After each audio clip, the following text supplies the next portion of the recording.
I hate to use the word miraculous because it's so loaded, but it seems like a small miracle that a story that is 21 years old becomes a movie whose message seems essential today. How that came to be, I don't know, but the fact that I'm part of it is a great gift to me.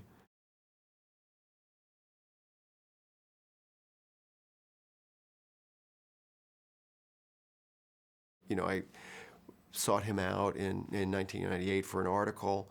Our friendship, continued until he died, which was about a 4-year friendship.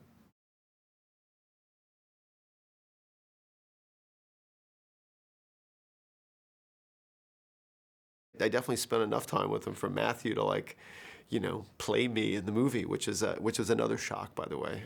So because I saw the movie, at a screening room by myself in the summer, and I didn't know what to expect, even though I had been on the set and even though I had talked to Matthew. But you go to the theater and lights come up and lights go down and the movie comes up and there's a person on the screen sort of playing you, and it's an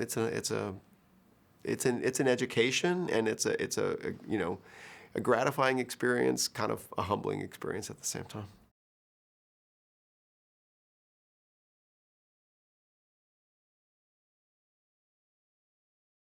It's super emotional, really emotional, because it makes you think about that time. It makes you, go back to who you were and who you might have been, and how Fred came along and sort of changed a few things. And you ask yourself, like, how did this happen? Why did this happen?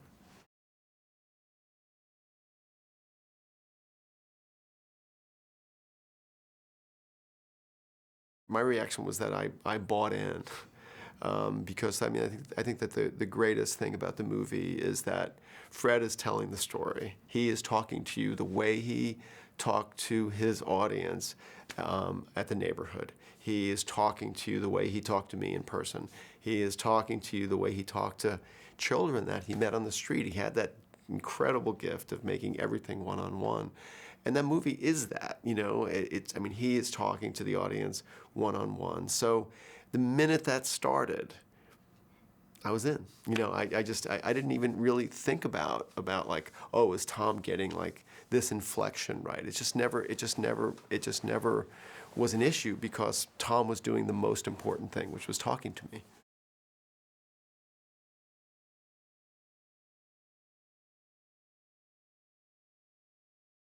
The restaurant scene, the from beginning to end was just a crusher for me because when Matthew asked him, basically, you like people like me, and Fred asked, what kind of person is that, and he says broken people. Well, that hits hard,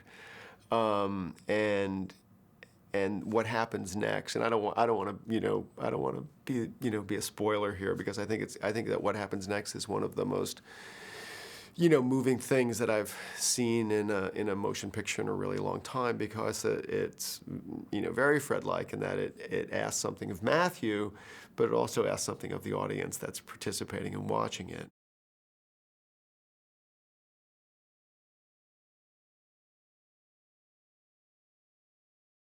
We have decided to move, forward, without a lot of the qualities that Fred embodied, without kindness, without mercy, without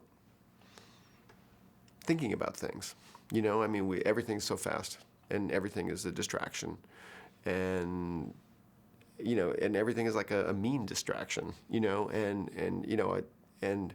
I think that what I hope of this movie is that it's gonna, it just asks us to put on the brakes. Do we really want to be looking at Fred Rogers in the rearview mirror? Do we really want to leave this kind of example behind? Do we really kind of keep on moving forward the way we're going? Because it's unsustainable ultimately. And I think that the fact that this movie not just shows Fred's message, but shows how that Fred arrived at that message, that he worked hard at that message, that we can all work, harder at this gift of kindness. I think it just seems like necessary right now.